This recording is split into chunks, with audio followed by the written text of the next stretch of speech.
जय Hind everyone. 90 days mains answer writing challenge में आज का हमारा प्रश्न है एथिक्स से। प्रश्न है कि योग कर्मसु कौशलम से आप क्या समझते हैं।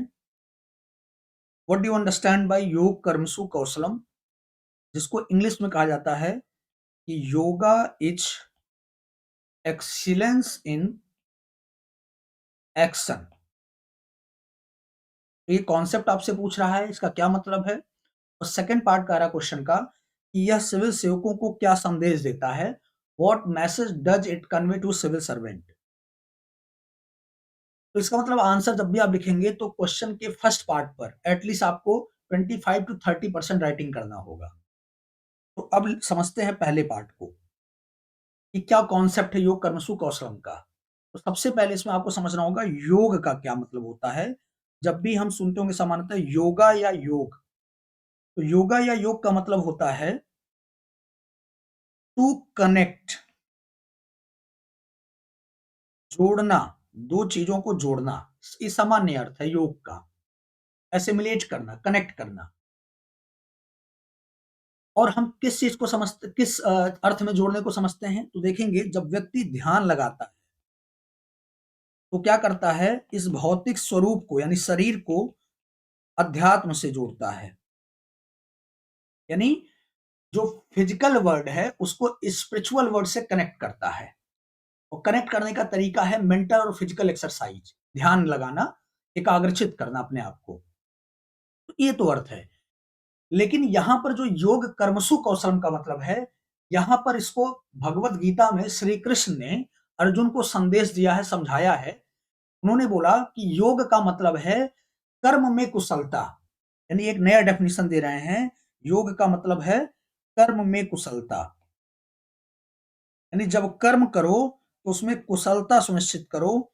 Excellence in action, in action. जब कर्म करो तो उसमें कुशलता सुनिश्चित करो, यही योग है। वो कहते हैं कि कर्म में कुशलता सुनिश्चित करोगे तो इससे क्या क्या चीजें कनेक्ट होंगी। यहां भी योगा है तो जुड़ेंगी चीजें। तो कहते हैं यहां पर पहला, आपका जो तकनीकी दक्षता है, जो टेक्नोलॉजिकल टेक्नोलॉजिकल एफिशिएंसी है, वह जुड़ेगी नैतिकता से। यानी टेक्नोलॉजिकल एफिशिएंसी सीएनसी और एथिक्स इंटीग्रेट होता है। ठीक है। दूसरा, और क्या जुड़ेगा, ये बताते हैं कि निष्काम कर्मा,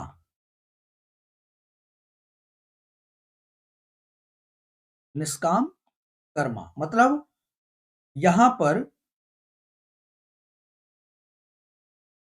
निष्काम कर्मा यानी आप आसक्त होंगे। आप जुड़ेगा क्या, कर्म के प्रति शुद्ध मन से तटस्थ होकर के आप क्या कर पाएंगे, एनर्जी लगा पाएंगे। यानी आपकी एनर्जी, आपकी ऊर्जा इससे जुड़ेगी आपके कर्म से। लेकिन वहां पर आसक्ति, जो लगाव है, उससे विरक्ति होगी, मतलब उस लगाव के प्रति आपका जुड़ाव नहीं होगा। इसको सिंपल वर्ड में कहते हैं डिटैचमेंट। डिटैचमेंट, अनासक्ति। अनासक्ति का मतलब है ये नहीं कि काम न करना, काम से जुड़ाव न रखना, ये नहीं इसका अर्थ है। इसका अर्थ है कि काम से जुड़ाव रखो लेकिन बिना आउटकम की चिंता किए, बिना परिणाम की चिंता किए। तो एक तो ये हो गया आपका, दूसरा निष्काम कर्मा हो गया इसका पहलू। तीसरा, ये कहते हैं कि कर्म में कुशलता का मतलब है, या योग का मतलब है कि आपका जो भाव है, यानी इमोशन जो है, इमोशन जो है वह जुड़ेगा आपके मस्तिष्क से, यानी ब्रेन से, ब्रेन या मस्तिष्क से। ठीक है। तो सिंपल वर्ड में कहें, भाव और तर्क का संयोजन होगा, जुड़ाव होगा। और इसी भाव और तर्क को हम लोग पढ़ते हैं इमोशनल इंटेलिजेंस, जहां पर भाव और तर्क, भावना और तर्क का, लॉजिक का संयोजन होता है, उसमें संतुलन स्थापित होता है, उसे हम इमोशनल इंटेलिजेंस कहते हैं, भावनात्मक प्रज्ञता कहते हैं। तो ये कृष्ण समझा रहे हैं अर्जुन को कि कर्म में कुशलता का क्या मतलब है। इसलिए तुम कर्म करो, डिटैच होकर के कर्म करो, उससे उसके परिणाम की चिंता मत करो। इससे तुम पूरी एनर्जी दे पाओगे, तुम्हारा पूरा एनर्जी चैनलाइज हो पाएगा। तकनीकी कौशल, के साथ साथ नैतिकता, धर्म का अनुपालन करो। ये सिखाते हैं कृष्ण अर्जुन को, यही होता है योगा। और डायमेंशन बताते हैं, कहते हैं जब एडवर्स सिचुएशन हो, परिस्थिति प्रतिकूल हो, दबाव की परिस्थिति हो, आपके सामने द्वंद्व हो, एथिकल डिलेमा हो, एथिकल कंसर्न हो, नैतिक द्वंद्व हो, उस स्थिति में आपके मन जहां पर भटकाव होता है, माइंड, और जो डिसीजन लेना है, जो निर्णय लेना है, इसमें जुड़ा होता है। और इसको कहते हैं कि क्या चीज, मन और विवेक में संतुलन स्थापित करना, या निर्णय को आप विवेक कर दीजिए। ठीक है, ये है चेतना, कॉन्शियसनेस। तो जब मन में आपके द्वंद्व हो, वहां पर कॉन्फ्लिक्ट हो, कॉन्फ्लिक्ट ऑफ इंटरेस्ट हो या डिलेमा का कंडीशन हो, उसमें जो डिसीजन लेना होता है, तो कह रहा मन और विवेक, ठीक है, माइंड, लॉजिक और जो आपका विवेक है, उसको क्या करता है, कनेक्ट करता है, जोड़ता है। तो इसमें आप बेहतर निर्णय ले पाते हैं, बेहतर तटस्थ होकर के निर्णय ले पाते हैं। इसी तरीके से कर्म में कुशलता का मतलब एक और डायमेंशन बताते हैं। ये सारे डायमेंशन है, आप इसको फ्लो चार्ट के थ्रू में दिखा सकते हैं या पैराग्राफ में लिख सकते हैं कि जब आपको डिसीजन लेना हो, निर्णय लेना हो, कर्म करना हो, ठीक है, कर्म बहुत व्यापक चीज है, यहाँ पर कर्म करना हो और वहां पर personal interest versus public interest, यहाँ पर व्यक्तिगत हित बनाम सार्वजनिक हित की बात कर रहा है, लोक कल्याण की बात कर रहा है, पब्लिक इंटरेस्ट का कॉन्फ्लिक्ट हो, तो उस कॉन्फ्लिक्ट में यह योग आपको डायरेक्शन देता है, यह योग आपको दिशा निर्देश देता है कि क्या बेहतर होगा, कैसे करना बेहतर होगा। ये आपका हो गया कर्म सुकौशल, योग कर्म सुकौशलम, ये है कॉन्सेप्ट। और जब भी आपको एक चीज और बता दें, जब भी आपको बताना हो कि यह सिविल सेवकों को संदेश क्या देता है, तो इसका सिंपल तरीका है कि आप इस तरीके से जोड़ें। देखिए, सिविल सेवकों को संदेश,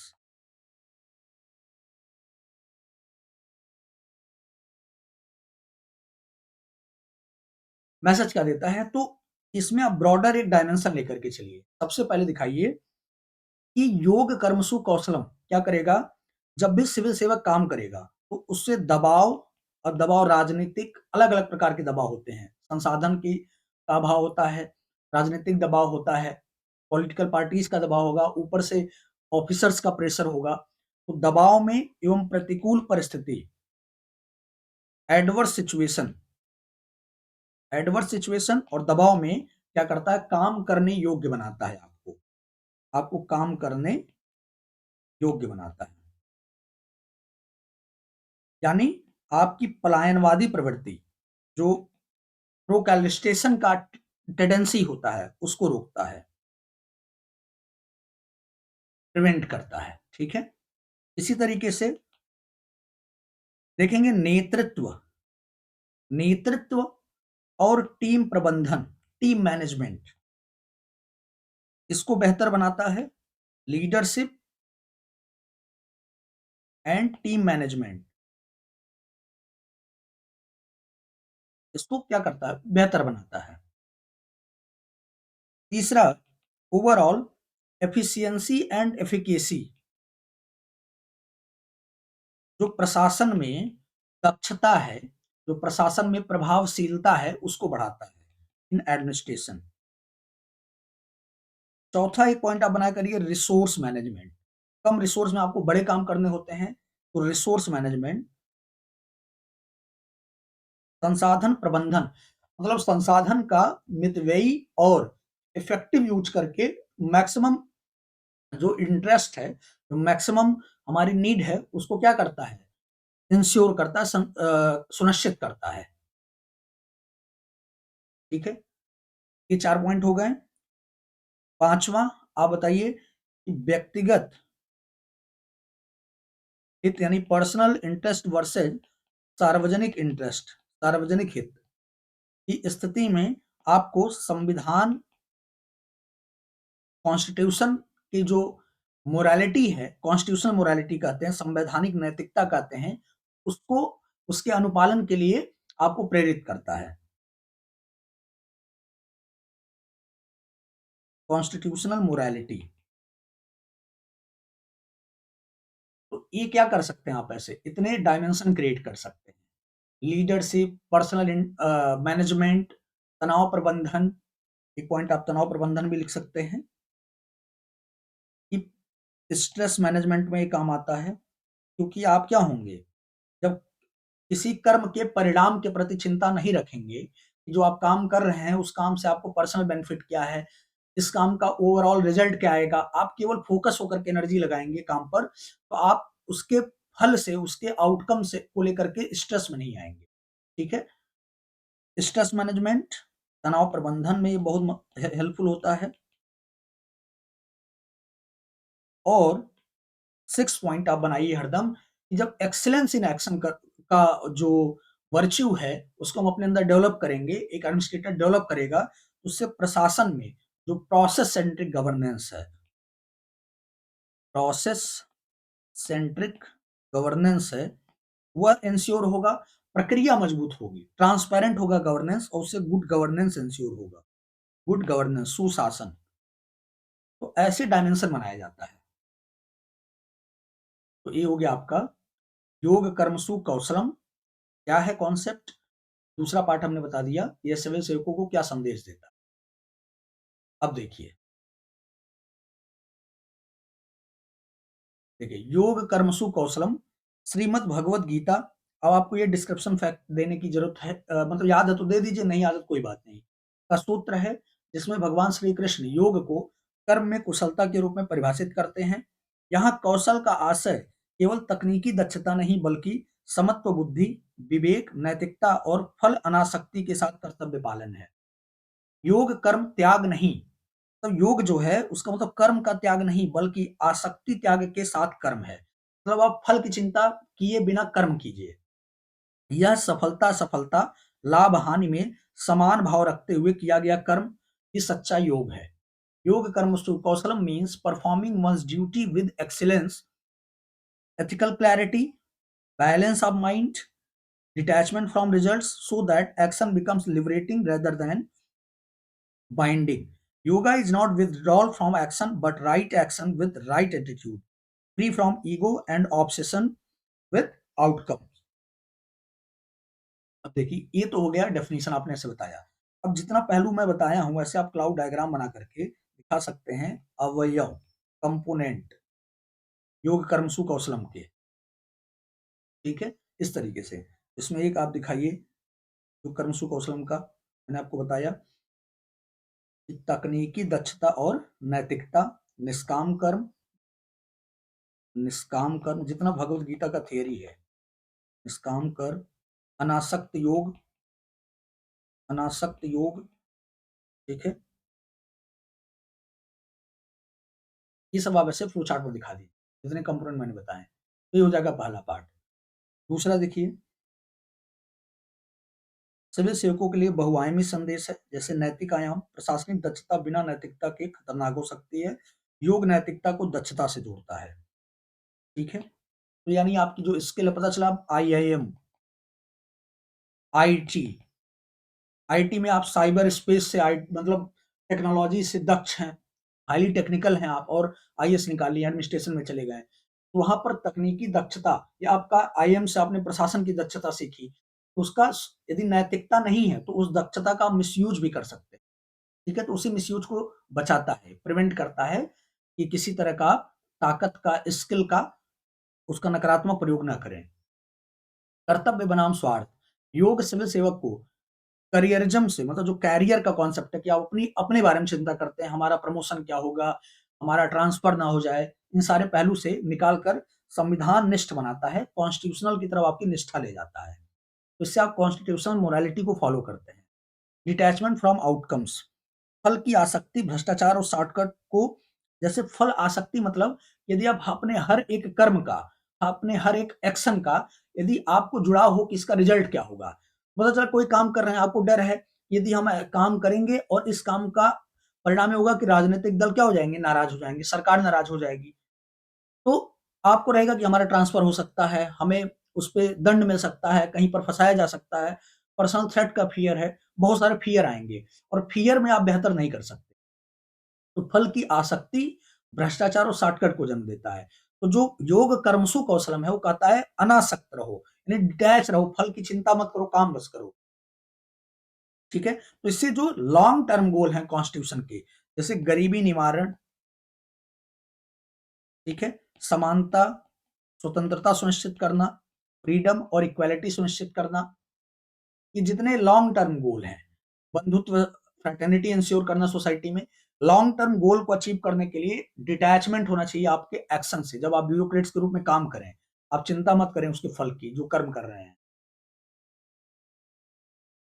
इसी तरीके से भावनात्मक बुद्धिमत्ता, यानी योग कर्मसु कौशलम कहता है मानसिक मानसिक संतुलन। योग जो है मानसिक संतुलन देता है, जिससे निर्णय तर्क संगत हो, यानी आपके भावनात्मक जो पक्ष हैं, भावनाएं जो हैं उसको तर्क से इंटीग्रेट करता है, संतुलन बनाता है। तो किसी समस्या को, जैसे इलेक्शन हो रहा है, उस समय भीड़ हो, क्राउड हो या आंदोलन हो रहा है, तो उन सारे सर्कमस्टांसेस में सटीक निर्णय लेने के लिए आपको क्या करता है, सक्षम बनाता है। योग कर्मसु कौशलम आपको कंपैशन यानी करुणा का भी भाव देता है। यह केवल काम में कुशलता का मतलब टेक्नोलॉजी से नहीं रिलेटेड है, करुणा, कंपैशन। ठीक है?